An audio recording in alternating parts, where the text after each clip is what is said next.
오늘 일부 예배 하나님의 말씀은 호세아 10장 12절 말씀입니다.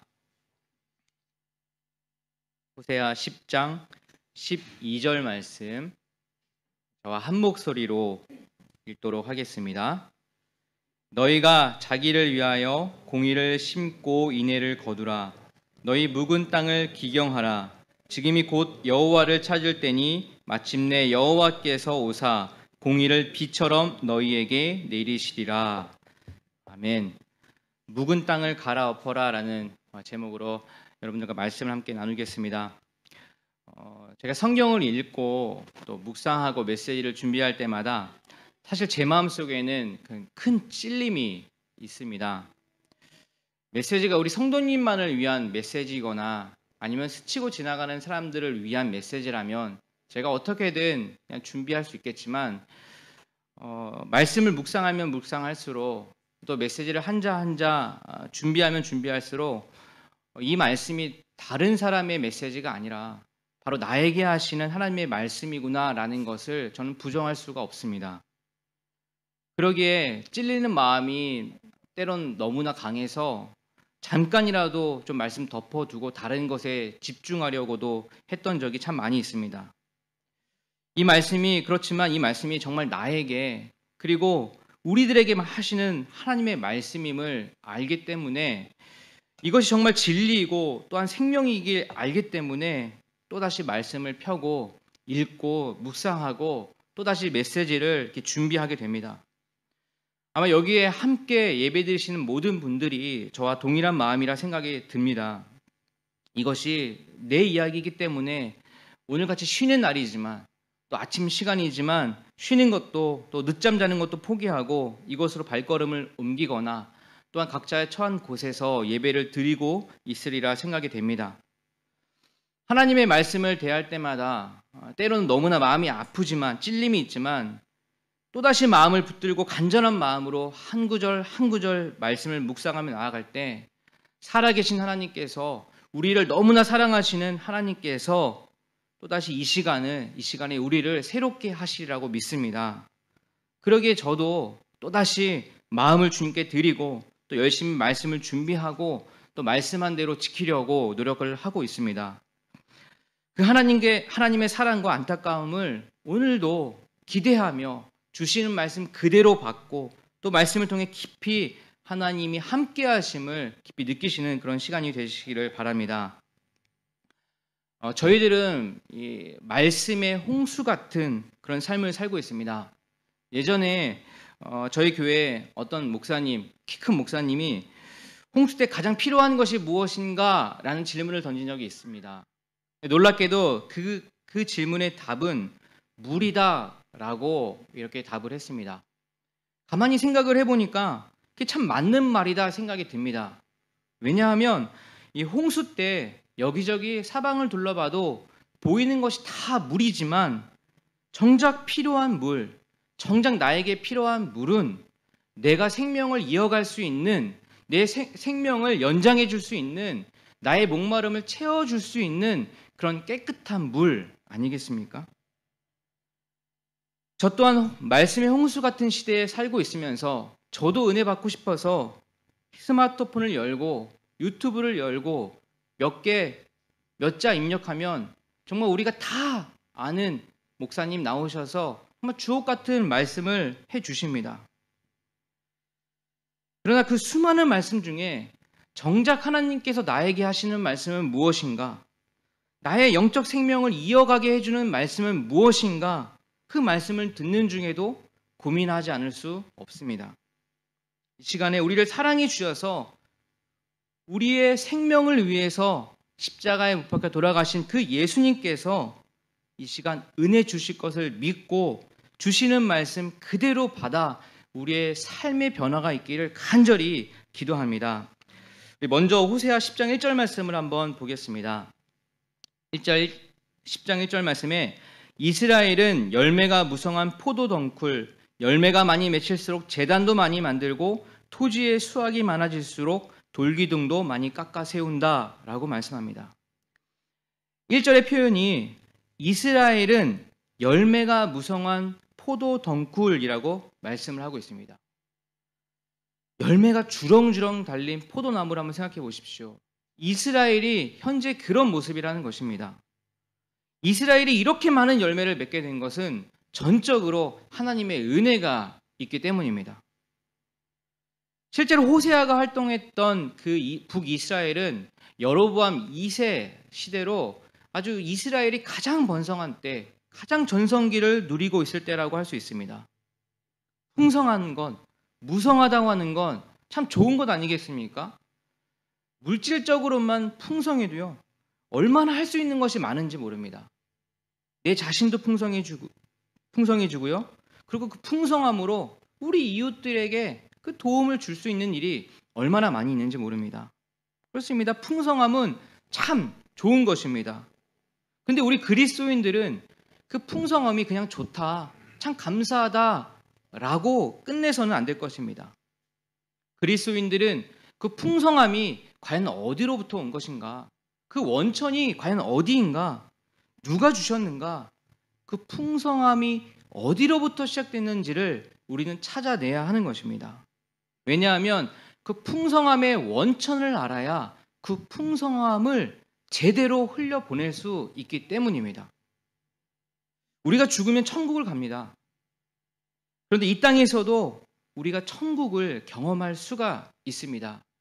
이사야 말씀에서는 이렇게 천국을 표현하고 있습니다. 11장 6절 말씀 이렇게 말씀합니다. 그때에는 이리가 어린 양과 함께 살며 표범이 새끼 염소와 함께 누우며 송아지와 새끼 사자와 살찐 짐승이 함께 풀을 뜯고 어린아이가 그것들을 이끌고 다닌다. 이사야에서 표현하는 천국의 모습입니다.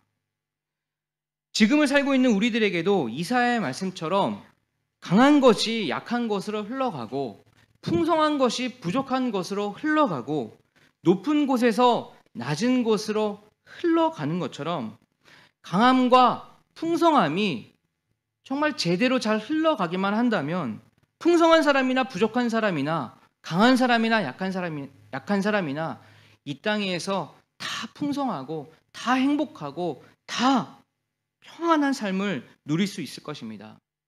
그것이 바로 천국의 모습이 아니겠습니까?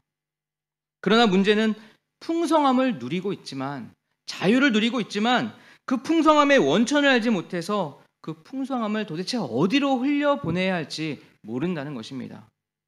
흘러가지 않으니 그 풍성함을 자기 창고에만 쌓게 하는 그런 일들이 벌어지는 것입니다.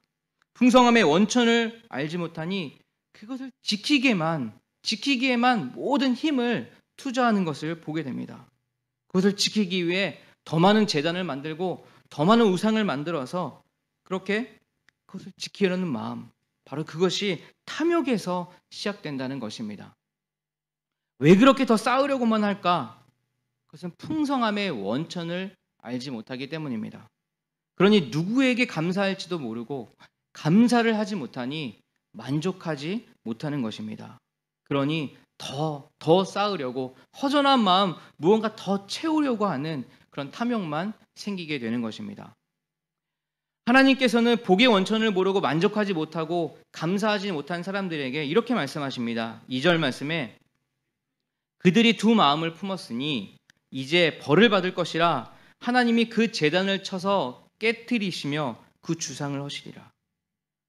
개역개정 말씀으로는 그들이 두 마음을 품었으니 라고 말씀을 하고 있어요.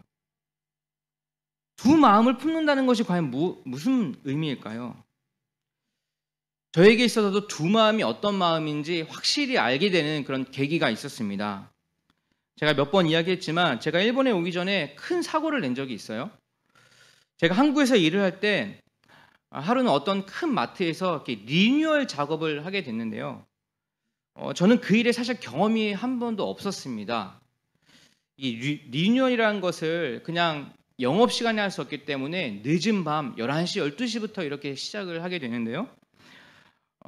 그로 인해서 늦게 시작하고 저도 하루 종일 일을 하고 또 그곳에 가서 일을 하려니 이 육체가 너무너무 피곤해 있던 그런 상태였습니다. 제가 그날 밤 차를 몰고 이렇게 지방으로 가는데 가면서도 제가 이렇게 몇 번 이렇게 졸고 있구나라는 것을 느끼게 되었어요.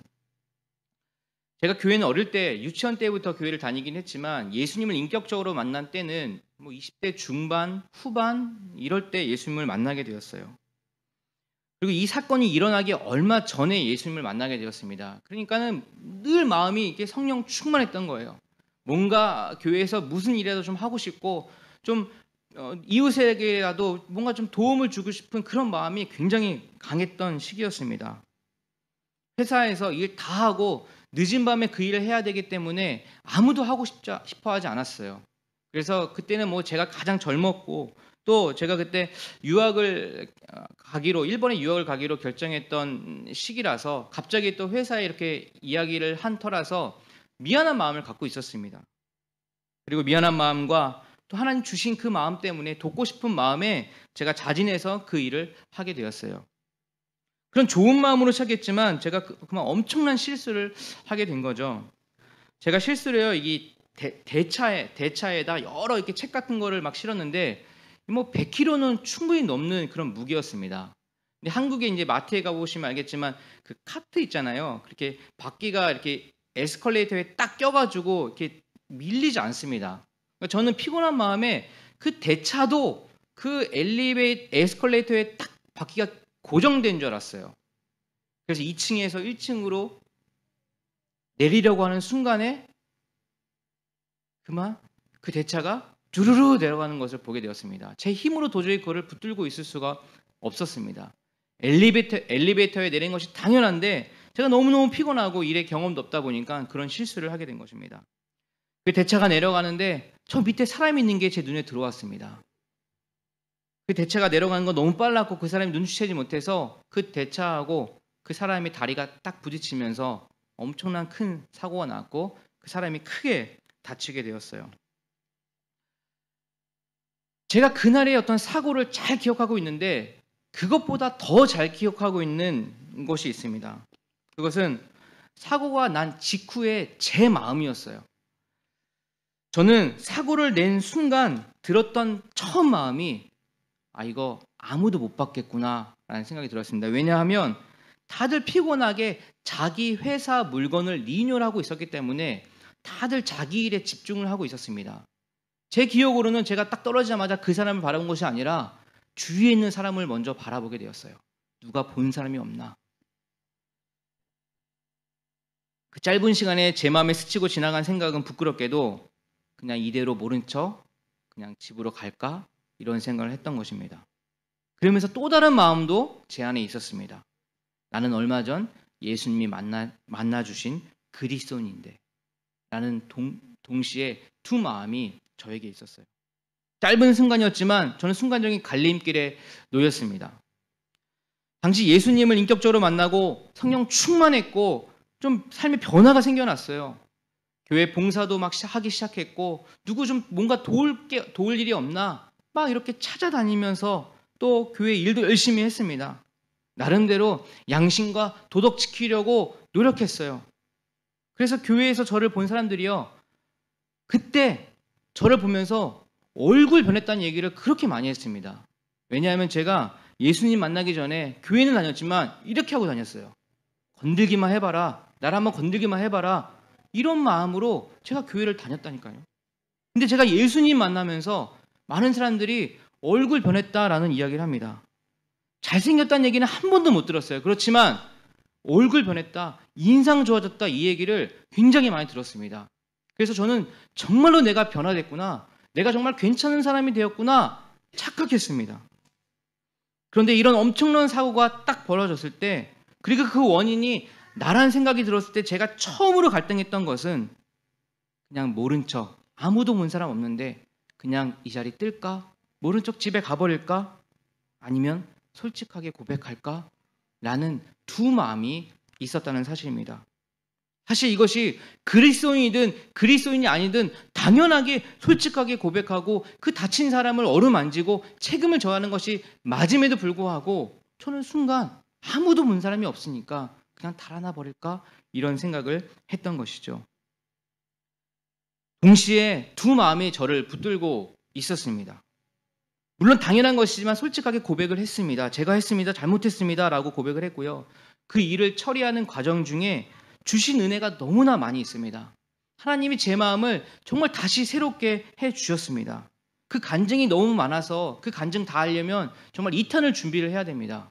지난번에 제가 2탄 준비한다고 해놓고 계속 1탄만 하고 있는데 나중에 정말 기회가 되면 그 이후에 하나님이 어떻게 이끌어 주셨는지, 그래서 제가 여기 있다는 것을 정말 그 간증으로 하나님께서 알려주셨어요. 아무튼 하나님의 인도하심과 그 큰 은혜로 그 일이 잘 마무리되었습니다.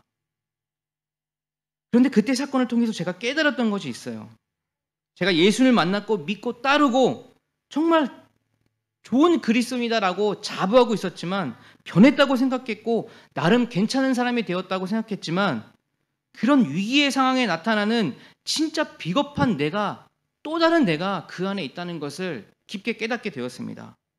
그리고 그것과 동시에 솔직히 고백하려는 나의 마음도 있다는 것을 알게 되었어요. 물론 깨달은 것이 정말 많고 해결되는 그 과정 안에서 하나님께서 주신 은혜가 너무나 많이 있습니다.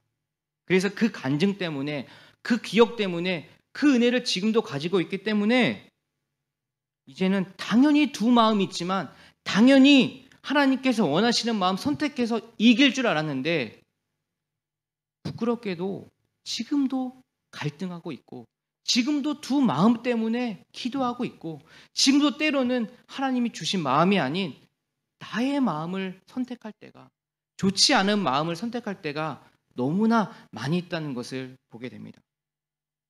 두 마음을 품는 것이란 하나님도 믿는 것이고 우상도 믿는 것입니다. 하나님도 믿고 재물도 의지하는 것입니다. 하나님도 당연히 믿고 내 실력도 믿는 것입니다. 근데 이게 뭐가 문제일까? 누구나 다 그런 마음 갖고 있을 텐데 이걸 왜 문제라고 할까? 그러나 성경은 정확하게 말씀하고 있습니다. 그들이 두 마음을 품었으니 이제 벌을 받을 것이라. 이스라엘 사람들이요, 하나님 몰랐던 것이 아닙니다. 하나님이 하셨던 은혜를 잊어버린 것이 아닙니다. 하나님도 알고 있었고 자신도 믿고 있었던 것입니다. 근데 그 마음의 중심을 잘 살펴보면 그 안에 욕심이 있다는 것을 보게 됩니다. 잘 생각해 보면 하나된 마음을 갖지 못하는 것은 내 욕심을 채우기에 하나님으로 부족하다고 생각하기 때문입니다. 하나님 이외에 다른 것도 함께 의지하는 것은 하나님 한 분만으로는 부족하다고 생각하기 때문입니다. 그것만으로는 불안하기 때문입니다. 그래서 인간적인 차선책, 그것이 옳은 것이다 생각하고 다른 방법들을 생각해 두는 것이죠. 근데 이러한 마음은요, 잘 보여지지가 않습니다. 다른 사람들이 그냥 눈이 잘 이렇게 눈치채지 못합니다. 4절 말씀만 보십시오. 4절에 그들은 빈 약속이나 일삼고 거짓 맹세나 하며 쓸모없는 언약이나 맺는다. 그러므로 밭이랑에 도단한 독초처럼 불의가 퍼진다 라고 말씀합니다. 밭이랑에 도단한 독초처럼 불의가 퍼진다. 이 밭이랑에 함께 도단한 독초는 사실 눈에 잘 띄지가 않습니다. 똑같아 보입니다. 그래서 똑같은 것이라 생각해서 혹시 먹기라도 한다면 독이 함께 숨어 있기 때문에 우리 몸에 치명적인 결과를 낳게 됩니다. 탐욕이 이와 같아요. 잘 눈에 띄지 않습니다. 어쩌면 나도 그 탐욕에 속을 때가 얼마나 많이 있는지 모릅니다. 하지만 그것이 우리의 삶을 조금씩 갉아먹고 끝내는 우리의 몸을 완전히 망쳐버릴 것입니다. 우리에게는 두 마음이 존재하고 있는 것 같아요. 많은 은혜와 많은 깨달음도 있지만, 정말 많은 복도 있지만 여전히 우리의 마음은 두 마음이 동시에 살고 있는 것 같습니다. 그러나 마음을 정하지 않고 이스라엘 백성처럼 계속해서 그 두 마음을 유지하고 있다면, 그 두 마음을 품고만 있다면 그럼 과연 어떻게 될까요? 3절 말씀 한번 보십시오. 우리가 주님 두려운 줄 모르고 살다가 임금도 못 모시게 되었지만 이제 임금이 있은들 무엇에다가 쓰랴 하며 한탄할 날이 올 것이다. 이 말씀을 가만히 살펴보면 이 말씀 9절 안에도 두 마음이 있다는 것을 보게 됩니다. 첫 번째는 무엇입니까? 3절 중간에 임금도 못 모시게 되었지만 이라고 말씀합니다. 이 말씀은 지금 왕이 없다는 이야기입니다. 실제로 그렇습니다. 그 여로보암 2세의 이스라엘 왕은 무려 6번이나 바뀌게 됩니다. 근데 그렇게 된 이유가 무엇인지 백성들이 알고 있었다는 것입니다. 그들의 고백이 이렇습니다. 우리가 주님 두려운 줄 모르고 살다가 이렇게 되었다라는 것을 이스라엘 백성이 알고 있었다는 거예요. 그런데 여기서 또 한 가지 마음이 있다는 것을 보게 됩니다. 이제 임금이 있은들 무엇에다가 쓰랴라고 이야기를 하고 있어요. 다시 말해서 그래, 이제 왕이 없어졌는데 또 이제 왕이 생기면 뭐하냐, 그냥 있는 대로 그냥 살자. 하나님께서 왕을 세우셨다고 해서 뭐 할 거냐, 하나도 바뀌지 않을 텐데 그 왕이 뭘 제대로 할 수나 있겠냐 라는 마음도 이스라엘 백성 가운데 있었다는 것입니다. 자신들이 하나님 두려운지 몰라서 왕이 사라졌는데 이왕 이렇게 된 거 왕이 있으면 뭐하냐, 별 기대가 없다라고 말하고 있는 것입니다. 근데 이러한 마음의 중심이 과연 뭘까요? 그것은 나에게 이익이 있는가, 나와 나의 이익과 관련이 있는가, 이것이 중심이 되기 때문입니다. 모든 것이 내 자신이 중심이 된 것을 보여주고 있는 구절이에요. 저 또한 여전히 존재하고 있는 제 자신의 두 마음을 보게 됩니다. 17년 전에 일어났던 사건이었어요. 주님께서는 저에게 두 마음이 있다는 것을 보여주셨습니다. 네가 아무리 성령 충만해도, 네가 아무리 괜찮은 사람이라 착각할지라도 네 마음에는 여전히 두 마음이 존재하고 있다라는 것을 보여주셨어요. 그때 일을 하다가 실수는 했지만 갈등하는 제 마음 가운데 주님 주신 마음 붙들어서 하나님께서 그 이후의 시간을 정말 은혜로 해결해 주셨지만 여전히 제 마음속에는 오늘도 두 마음으로 갈등하고 싸우고 있는 모습을 보게 됩니다. 말씀을 준비하는 중에 시편 57편 말씀이 생각이 났습니다. 하나님이여, 내 마음이 확정되었고 내 마음이 확정되었사오니 내가 노래하고 내가 찬송하리이다. 너무나 유명한 다윗의 고백입니다. 다윗의 인생 가운데 사울을 피해서 도망했던 세월이 있습니다. 근데 사실 생각해 보면 다윗이 도망했던 그 세월은 너무너무나 억울한 세월입니다. 자신이 잘못한 것이 없는데 하나님이 이끌어서 이곳까지 왔는데 이 정신 나간 사울이 자기를 쫓음으로써 어쩔 수 없이 목숨을 부지하기 위해 도망쳤던 세월입니다. 같은 사람이기에 다윗의 마음을 묵상해 볼 때 참 얼마나 억울했을까 생각이 듭니다.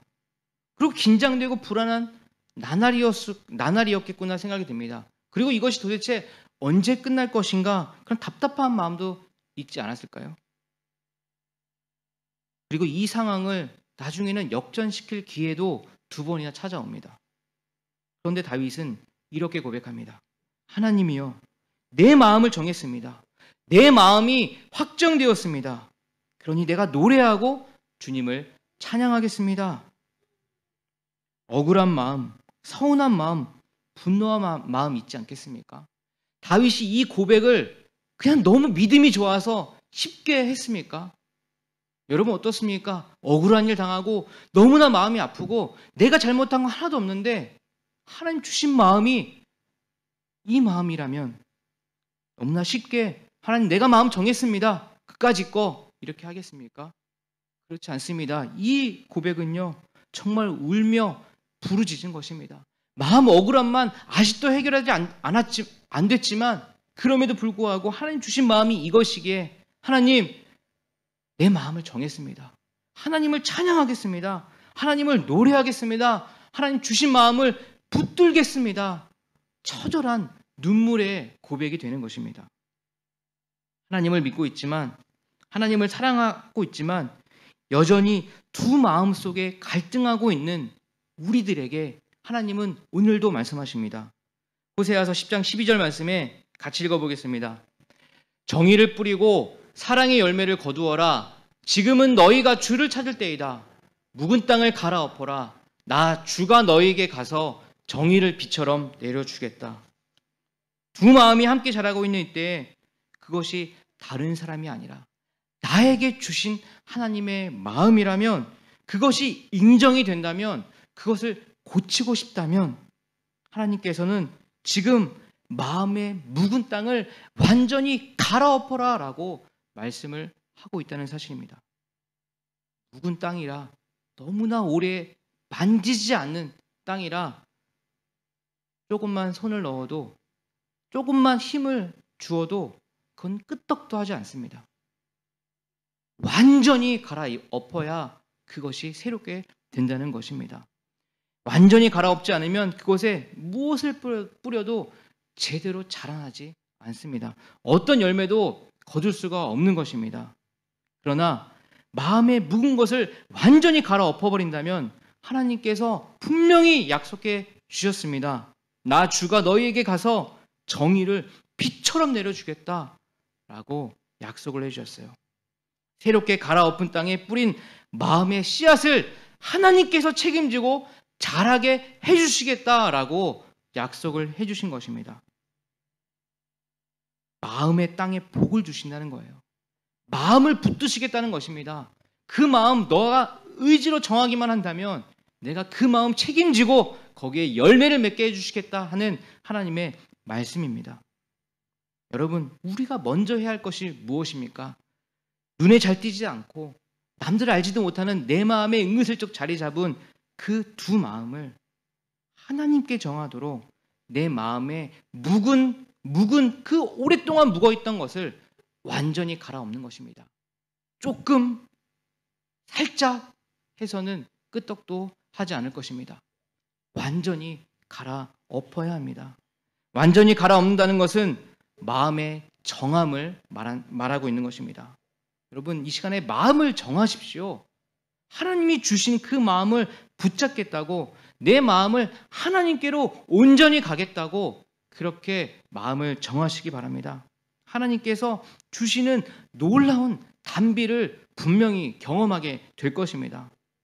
하나님께서 주시는 비가 우리의 묵은 마음을 씻겨나가게 되는, 갈아엎은 내 마음에 하나님을 향한 그 씨앗이 자라 사랑의 열매를 맺는 저희들이 되기를 간절히 기도합니다. 이 시간 우리 함께 기도하기를 원합니다. 우리 이렇게 기도합시다.